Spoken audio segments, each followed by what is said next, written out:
प्रणवो पवन कुमार,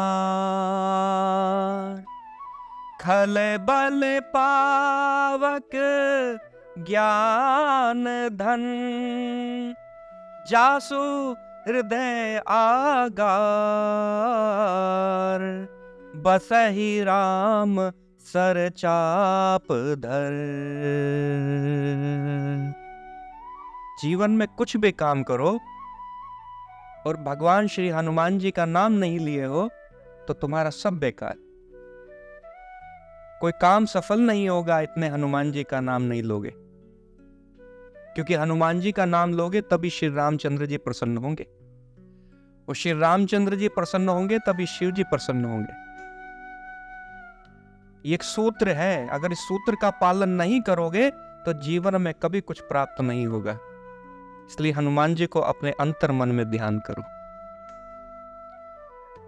रामायण, श्री रामायण जी के संदर्भ में हम जितनी वार्तालाप करेंगे, जितना प्रवचन करेंगे, उतना कम पड़ता चला जाता है। ये ज्ञान का एक ऐसा अद्भुत सागर है जिसमें जितने गोते लगाओगे और जितना डूबते चले जाओगे तुम्हें उतना ही आनंद प्राप्त होता चला जाएगा, क्योंकि श्री रामायण जी हर विषय के ऊपर है। धर्म की चर्चा, धर्म का ज्ञान लेना हो तो श्री रामायण जी से आप बहुत कुछ सीखोगे। परिवार के संदर्भ में अगर आपको जीवन में कुछ भी सीखना हो, संस्कार सीखने हो, कैसे संस्कारों का पालन किया जाता है, यह सब श्री रामायण जी में आपको ज्ञान अर्जित होगा। इसलिए श्री रामायण जी का अगर आपको अध्ययन करना है तो श्री गुरु चरणों में ही आपको अध्ययन करना चाहिए। गुरुओं के माध्यम से ही आपको ज्ञान प्राप्त होगा। कभी कभार हम अकेले पढ़ने लग जाते हैं तो हमारी मनसा सिर्फ यही होती है कि जल्दी जल्दी हम चौपाइयाँ कर लें और जल्दी जल्दी पाठ कर लें तो हमारा एक प्रक्रिया पूरी हो जाए और हम बता सकें कि भैया हमने तो रामायण का पाठ कर लिया, प्रतिदिन हम रामायण करते हैं। लेकिन रामायण एक अद्भुत ज्ञान सागर है। इसमें जितना आप डूबोगे, जितना गोते लगाओगे, उतना आपको ज्ञान प्राप्त होगा।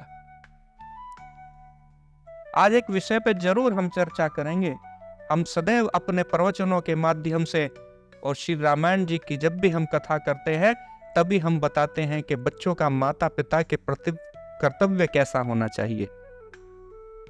लेकिन आज हम एक चर्चा यह भी करेंगे कि माता पिता का भी कुछ बच्चों के प्रति कर्तव्य होता है, क्योंकि माता पिता के हाथ में ही परिवार की डोर होती है, वही घर के स्वामी होते हैं। अगर वही घर को बांध के नहीं रखेंगे तो घर के दाने बिखरते चले जाएंगे। आज समाज के अंदर एक बहुत बड़ी समस्या उत्पन्न हो गई है। जिस माता पिता की 2 संतानें हैं उसमें माता पिता एक को प्रेम करते हैं और दूसरे को प्रेम नहीं करते। पहले को अपनी सब जमीन जायदाद, अपनी धन संपत्ति देने के लिए तैयार हो जाते हैं और दूसरे को उससे विमुख कर देते हैं, मन से हटा देते हैं। कारण कुछ भी नहीं होता, बस केवल ये होता है कि या तो मेरा छोटे में अधिक प्रेम है या बड़े में अधिक प्रेम है। यही विद्वेष का कारण बन जाता है, यही परिवार का टूटने का कारण बन जाता है। जब माता पिता एक पुत्र के या एक पुत्री को अधिक प्रेम करेंगे और दूसरे को उतना प्रेम नहीं करेंगे, दूसरे को उतना मान सम्मान नहीं देंगे, तो ये परिवार के अंदर विद्वेष का कारण बनता चला जाता है। आज अधिकतर परिवारों में ऐसा ही हो रहा है। माँ कहती है कि मैं अपना सारा गहना तो अपनी बड़ी बहू को दे दूंगी, छोटी बहू को दे दूंगी, इस तरह का, क्योंकि मेरी यही सेवा करता है। सेवा कोई भी करे, लेकिन माता पिता का यह कर्तव्य बनता है कि बच्चों में आपस में भेद ना करें, इससे आपस में दूरियां बढ़ती चली जाती हैं। कुछ घटनाएं हमारे सामने आ रही हैं, इस प्रकार की आती हैं। हमारे आश्रम में, बालाजी दरबार में लोग आते हैं, इस तरह की समस्याएं लेके आते हैं, और सच कहूं तो इस प्रकार की ही समस्या सबसे ज्यादा आ रही है कि बच्चे आके कहते हैं कि हमारे माता पिता की हम सेवा करना चाहते हैं, लेकिन माता पिता तो बड़े वाले भाई या छोटे वाले भाई के पास ही रहना पसंद करते हैं, वो हमारे पास नहीं आते। हम उनसे विनती करते हैं हमारे पास भी आ जाया करो, लेकिन वो मना कर देते हैं, कहते हैं कि तेरे पास हमारा मन नहीं लगता। तो अगर इस प्रकार से कोई माता पिता अगर इस तरह का बच्चों के साथ व्यवहार कर रहे हैं, तो मेरी उनसे प्रार्थना है कि इस तरह से परिवार को ना तोड़ें। रामायण भी हमें यही सिखाती है कि बच्चों से अगर मुख फेर लिया जाता है तो किस प्रकार से एक परिवार का नाश हो जाता है। यह रामायण के अंदर हमें सीखने को मिलता है। रामायण हमें सिखाती है कि हमें बच्चों में कभी भेद नहीं करना चाहिए। अगर राम और भरत के अंदर भेद ना किया जाता तो इतनी बड़ी समस्या ही उत्पन्न न होती। रामायण जी के संदर्भ में मैं दूसरी चर्चा कर रहा हूं। वो तो भगवान की लीला थी, वो ऐसा होना था, वो हुआ। लेकिन श्री रामायण जी के अंदर हमें ये पाठ भी पढ़ा दिया गया कि देखो, परिवार के अंदर अगर विद्वेष की भावना पैदा हो जाए, तेरे मेरे की भावना पैदा हो जाए, तो परिवार कैसे टूट जाते हैं, कैसे बिखर जाते हैं, यह भी हमें सोचना पड़ेगा। अब मैं दूसरी तरफ भी आऊंगा कि बच्चों का माता पिता के प्रति कर्तव्य किस प्रकार का होना चाहिए। एक परिवार मेरी दृष्टि में आया है और वो मेरे परिवार मेरे काफी दिनों से मेरे संपर्क में है, और उस परिवार में जब मैंने एक माता की स्थिति देखी तो मेरा हृदय व्याकुल हो गया। और आज सभी के सामने मैं एक कथा के माध्यम से मैं उस बात को अवश्य कहना चाहूंगा। एक माता जिसकी एक संतान नहीं, 1 2 3 4 5 6 संतानें, 7 संतानें हैं, आज वो माता ऐसी स्थिति में है कि आज उनके मलमूत्र भी बिस्तर पर निकल रहे हैं। लेकिन आज केवल एक बालक जो है वो उनकी सेवा में लगा हुआ है। बाकी जितने भी बालक हैं उनके पास कोई फटकता नहीं, उन्हें कोई अपने पास ले जाने के लिए तैयार नहीं है, क्योंकि वो अपने पलंग पे ही, बिस्तर पे ही मलमूत्र उनका निकल जाता है। तो कितनी आश्चर्य की बात है, आज उन्हें कोई ले जाने के लिए तैयार नहीं है।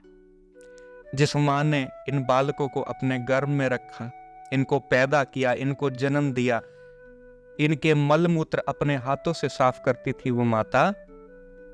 और कितनी बार ऐसा हुआ होगा जब वो रोटी खा रही होगी तो उसकी थाली सज के आ गई होगी खाने की, उन्होंने मलमूत्र कर दिए होंगे और उनके मल को साफ करने के बाद उसने खाना खाया होगा, या उसकी थाली में भी कई बार थूक दिया होगा, कई बार मलमूत्र भी आसपास ही कर दिया होगा। लेकिन उस माता ने कभी भी उन बच्चों से कभी द्वेष नहीं करा होगा। जब वो बच्चे पूरी पूरी रात पढ़ते थे, जागते थे, तो उनके लिए कभी दूध गर्म करके लेके आना, कभी पूरी चाय बना के लेके आना, पूरी पूरी रात उनका ध्यान रखती थी वो माँ। कोई त्योहार होता, कोई भी उपलक्ष्य होता, तो उसमें माता उन बच्चों का कितना ध्यान रखती थी, और वो घर पूरा कैसे सुशोभित होता था। लेकिन आज कितनी आश्चर्य की बात है, आज वो माँ जब बीमार पड़ती है तो माँ के बर्तनों को भी अलग कर दिया जाता है कि इसमें तो इन्फेक्शन हो रहा होगा, इन बर्तनों को कोई हाथ ना लगाए। रसोई में सबसे जो नीचे का स्थान है उसमें माता के बर्तनों को रखा हुआ है, और बच्चों को ये कह दिया है कि नहीं, ये गंदे बर्तन हैं, इनको हाथ मत लगाना, नहीं तो तुम्हें इन्फेक्शन हो जाएगा। क्या माता ने भी कभी तुम्हारे साथ इस तरह का व्यवहार किया था कभी? आज अगर तुम माता का आज कुछ भी काम करते हो तो उसे सेवा का नाम देते हो तुम लोग, कि हम अपने माता पिता की सेवा करते हैं। क्या जब तुम पैदा हुए थे तब मलमूत्र किया करते थे, बीमार होते थे, तुम्हारी माता तुम्हारा देखभाल करती थी, तुम्हारे पिता तुम्हारा देखभाल किया करते थे, तो क्या वो तुम्हारी सेवा किया करते थे? नहीं, वो तुमसे प्रेम किया करते थे।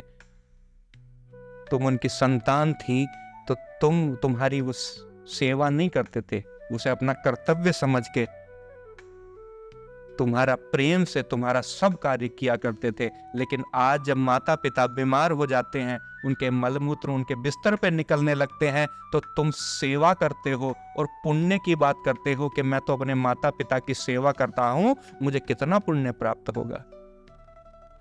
कितना समय बदल गया, कितना इंसान बदल जाता है।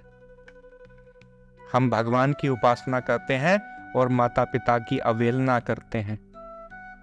कितना समाज बदल गया। इसलिए दोनों तरफ से घर परिवार चलता है। ये रामायण कैसे माता पिता का सम्मान किया जाता है। भगवान श्री राम को यह सलाह दी गई थी। महाराज दशरथ ने कहा कि तुम मुझे बंदी बना लो और बंदी बना के मुझे कारागार में डाल दो और राज्य के ऊपर अपना अधिपत्य कर लो।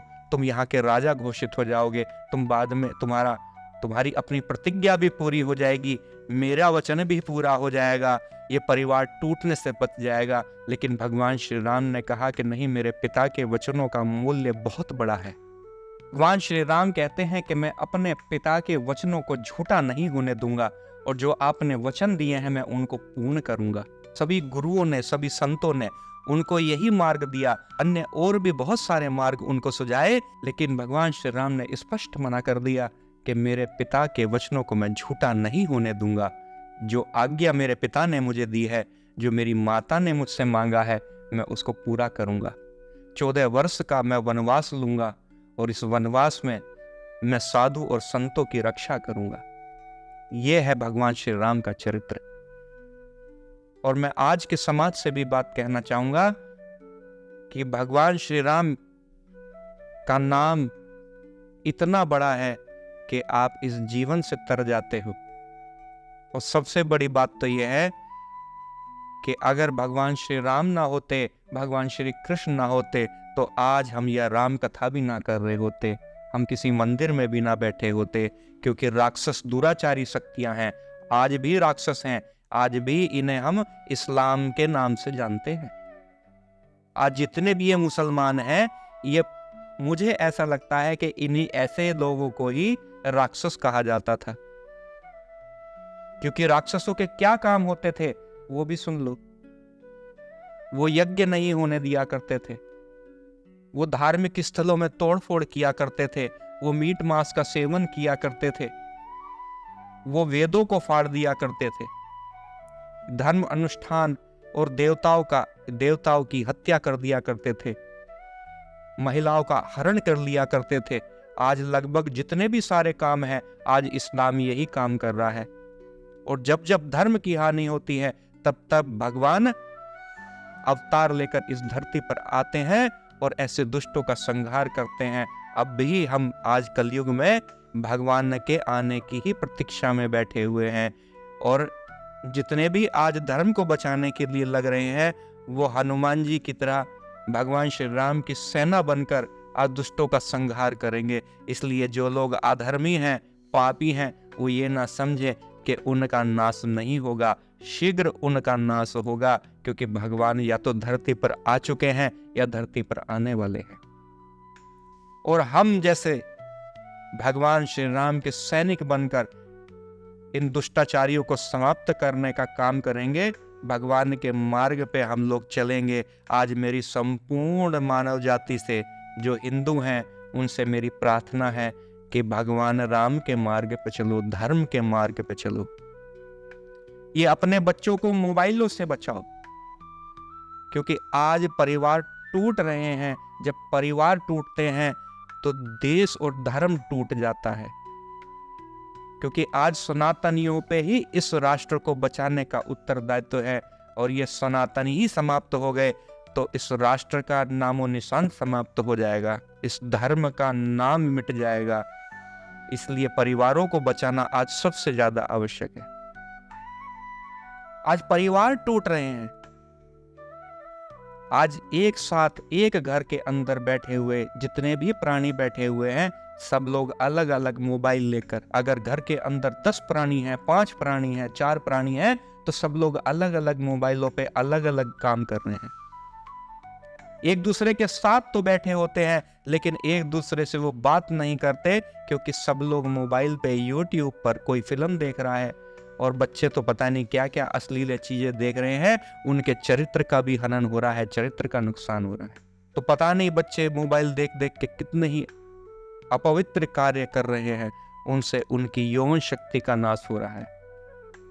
तो सबसे पहले आज अगर बचाने का संकल्प लेना है तो अपनी जनरेशन को, जो हमारे युवा है, युवतियां हैं, उनको बचाने का हमें संकल्प लेना है और इनके हाथों से मोबाइल छीनकर इनके हाथों में गीता और रामायण देनी है। इनके हाथों में श्री रामायण जी, श्री गीता जी इनके हाथों में देनी है। क्योंकि अगर हम इन्हें आज समय रहते हुए अध्यात्म और धर्म के मार्ग पर नहीं चला पाए तो आने वाले समय में ये देखने में इनका शरीर तो होगा, लेकिन इनकी आत्मा आज भी मर चुकी है, कल तो बिल्कुल ही समाप्त हो जाएगी। तो इसलिए धर्म को समझना बहुत आवश्यक है। आजकल हम एक चीज और बहुत देख रहे हैं कि आज जब धर्म गुरुओं की धर्म कथाएं होती हैं तो उसमें से कुछ लोग बीच में खड़े होते हैं। अब मुझे नहीं पता कि उसमें खड़े करवाए जाते हैं या वो लोग प्रश्न करते हैं। पहली बात तो कथाओं में किसी को ऐसे प्रश्न पूछने की अनुमति नहीं देनी चाहिए। अभी कुछ समय पहले रामभद्राचार्य जी की, वो बहुत पुराना मामला था, दोबारा से उसको उठा दिया गया। एक बालक उनके मंच पे चढ़ गया और वहां पे बदतमीजी करने लग गया, और इसी का लाभ उठा के कुछ जो सनातन विरोधी हैं उन्होंने इसका बहुत ही रामभद्राचार्य को बड़े अपशब्द कहे। यूट्यूब पर अपने आप को पब्लिसिटी करना, उससे पैसे कमाना और धर्म गुरुओं को अपमानित करना, उनके मंचों पे चढ़ जाना, उनसे अपशब्द बोलना, उनसे ऊट पटांग प्रश्नों को करना, ये एक चलन हो गया है। इससे उनकी वीडियो ज्यादा चलती हैं, वो पैसा कमाने का एक मार्ग हो गया है। आज सारे जितने भी युवा हैं वो सब काम नहीं करना चाहते, वो सब यूट्यूब से ही पैसा कमाना चाहते हैं। ये विदेशियों की हम लोग सहायता कर रहे हैं, अपने आप को हम पंगु बनाते चले जा रहे हैं, अपनी संतानों को हम पंगु बनाते चले जा रहे हैं। और अभी एक हमारे ही एक कथावाचक हैं श्री अनिरुद्ध आचार्य जी, वो बड़े भोले भाले हैं। मैंने उनको देखा, वो कथा बहुत अच्छी करते हैं, लेकिन जब उनसे कोई ऊट पटांग प्रश्न करता है तो वो उसका सही प्रकार से उत्तर नहीं दे पाते। अभी एक लड़का खड़ा हुआ था, ये ऐसे सनातन विरोधी हैं, ये ऐसे कुसंस्कारी बालक हैं जिन्हें घर के अंदर कभी संस्कार नहीं मिले, और वो प्रश्न करने के लिए यूट्यूब पर वीडियो बनवाने के लिए वो मंच में और कथाओं में आ जाते हैं। वो पूछ रहे थे कि आचार्य जी, श्री रामचंद्र जी की आयु कितनी है? आचार्य जी बता रहे हैं 27 वर्ष। तो 27 वर्ष में उनकी क्या दाढ़ी मूंछ नहीं निकली थी? अब अनिरुद्ध आचार्य जी इस बात के प्रश्न का उत्तर सही प्रकार से नहीं दे पाए। इस कथा के माध्यम से मैं ऐसे लड़कों को और ऐसे जो लोग आते हैं, मैं उनको एक संदेश देना चाहता हूं, वो सुने। सबसे पहले तो इन लोगों को प्रश्न पूछने की अनुमति नहीं होनी चाहिए कथा के अंदर, क्योंकि इनके अपने अंदर बुद्धि नहीं है, इतना इनके अंदर विवेक नहीं है, इनका सामर्थ्य नहीं है ये किसी कथावाचक से प्रश्न पूछे। तो मेरा तो उस व्यक्ति से यह कहना है, अगर तेरे बाप के 27 वर्ष के अंदर दाढ़ी मूछ आ गई थी तो भगवान श्री राम के भी आई थी, और जहां तेरा बाप दाढ़ी मूछ बनवाने जाता था तो भगवान श्री राम भी दाढ़ी मूछ बनवा लिया करते थे। इसका यही एक उत्तर है। शेव जो तुम बनाते हो ना, शेव बनाते हो, उस समय भी बनती थी ये, उस समय भी दाढ़ी मूछ काटी जाती थी, और ये इस तरह का कभी कोई प्रमाण नहीं आया। उस समय कोई कैमरे नहीं हुआ करते थे कि भगवान श्री राम की फोटो खींची जाए। ये हमने एक भगवान श्री राम को एक सुंदरता का परिचय दिया हुआ है। जो चित्र बनाए जाते हैं उसमें हमने भगवान को इसी प्रकार से दर्शाया गया है, तो हमने इसी प्रकार से हम भगवान को पूजते हैं। तो इन बेहुदे लोगों की इतनी हिम्मत नहीं है, ये षड्यंत्र के माध्यम से ये मंच पर पहुंचाए जाते हैं, इनकी इतनी हिम्मत नहीं है ये मोहम्मद के विषय में कोई प्रश्न कर सकें या मोहम्मद के संदर्भ में ये ऐसी बातें कर सकें। इनकी गर्दनें काट दी जाएंगी, इन्हें सूली पर लटका दिया जाएगा, अगले दिन ये जीवित नहीं रहेंगे। ये बड़े दुख की बात है। ये हमारे आराध्य देवी देवताओं के संदर्भ में इस तरह की बातें बोलते हैं। जरा बोल के दिखाओ, हमारे बालाजी सेवा धाम में कोई बोल के दिखाए भगवान श्री राम के संदर्भ में एक भी अपशब्द बोल के दिखाए। महादेव की सौगंध, उसे हम इस लायक नहीं छोड़ेंगे कि जीवन में कभी वो कोई प्रश्न पूछ सके। जीवन में कभी वो भगवान श्री राम का, हमारे आराध्य देवी देवताओं का अपमान कर सके, जो अपमान सहरा है भगवान आराध्य देवी देवताओं का, उससे बड़ा नपुंसक इस जाति के अंदर कोई नहीं है। और हम उसको ऐसा जवाब देंगे कि जीवन में उसकी जीवा ही प्रश्न पूछने के लायक नहीं होगी, उसकी जीवा ही हम उसके मुंह से निकाल के बाहर फेंक देंगे। तो मैं जितने भी कथावाचक हैं, मैं उनसे प्रार्थना करूंगा, इस तरह के बेहुदे पाखंडी जितने लोग आते हैं, उनको जूते मार के उनको बाहर का रास्ता दिखाना चाहिए आप लोगों को। ये कस्टमर नहीं है आपके कि जो आपसे जो भी सामान मांगेंगे आप उनको इज्जत के साथ दोगे। अगर धर्म का उपहास करने के लिए अगर कोई व्यक्ति कथाओं में आता है तो उसको जूते मार के निकाल के बाहर कर दिया जाए, उसमें चाहे कोई कुछ भी बोले, लेकिन धर्म आचार्य को इसकी चिंता नहीं करनी चाहिए। और धर्म का अपमान करने वालों को सख्त से सख्त सजा देनी चाहिए, क्योंकि धर्म मेरे हर कानून से ऊपर है। इसमें सिर्फ हमारा ही कानून चलेगा। अगर मेरे आराध्य देवी देवताओं का कोई अपमान करेगा तो मैं उसको किसी कीमत पर भी सहूंगा नहीं। और आजकल एक वो मुरारी बापू है, वो राम कथा करता है और हाय हुसैन, छाती पे हाथ मार मार के हाय हुसैन के वहां पे नारे लगाता है। ऐसे मुरारी बापू जैसे ये कथावाचक है, इनको समाज से धक्के देकर बाहर निकालना चाहिए। इनकी कोई वीडियो, इनका कोई प्रवचन किसी भी प्रकार से इनको बढ़ावा नहीं देना चाहिए कि समाज में रहते हुए ये इस्लाम की जय जयकार करें।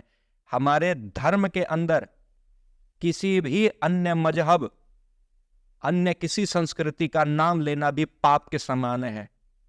मक्का मस्जिद, जो मक्का मदीना है, आपके वहां पे कोई हिंदू प्रवेश नहीं कर सकता, वहां पर कोई हिंदू प्रवेश नहीं कर सकता, उसके आसपास कोई भी हिंदू दुकान नहीं लगा सकता। लेकिन हमारे जितने भी धार्मिक आयोजन होते हैं उसमें सबसे पहले मुसलमान घुस जाते हैं। हमने इतनी स्वतंत्रता दे रखी है, अगर वहां कोई हिंदू घुस जाएगा मक्का मदीना में तो उसके ऊपर कठोर दंडात्मक कार्रवाई होती है। हो भी सकता है कि उसकी वहां पर हत्या कर दी जाए, उसकी गर्दन काट दी जाए। लेकिन ध्यान रखना, हमारा बालाजी सेवाधाम एक ऐसा आश्रम है जिसके अंदर हम कभी भी, और अपने प्रवचनों के अंदर भी, हम कभी धर्म का अपमान नहीं सहेंगे। अगर किसी ने बदतमीजी करने का प्रयास करा और धर्म का अपमान करने का प्रयास करा और हमारे धाम में आकर अगर कोई बदतमीजी करता है तो जीवा खींच ली जाएगी इसकी। तो धर्म आचार्य को इसका पालन करना चाहिए, उनके ऊपर ही धर्म का बहार है। आप ही बैठकर धर्म को, ज्ञान को समाज को सिखाते हैं, इसलिए आप भी इस बात का ध्यान रखें कि आप यहाँ कमाई करने के लिए नहीं बैठे हैं कि आपको कितना चंदा मिलेगा, कितना चढ़ावा मिलेगा, कितने आश्रम के खर्चे हैं, कितना कुछ है। ये अंतिम जो देह मिली है, मेरा सौभाग्य है कि मुझे इस धर्म में जन्म मिला है। बार बार मैं भगवान से प्रार्थना करता हूं कि बार बार मुझे श्री राम जी के चरणों में जन्म प्राप्त हो। इसलिए मेरा जीना व्यर्थ है अगर मेरे होते हुए भगवान श्री राम का कोई अपमान कर जाए। इसको हम नहीं सहेंगे।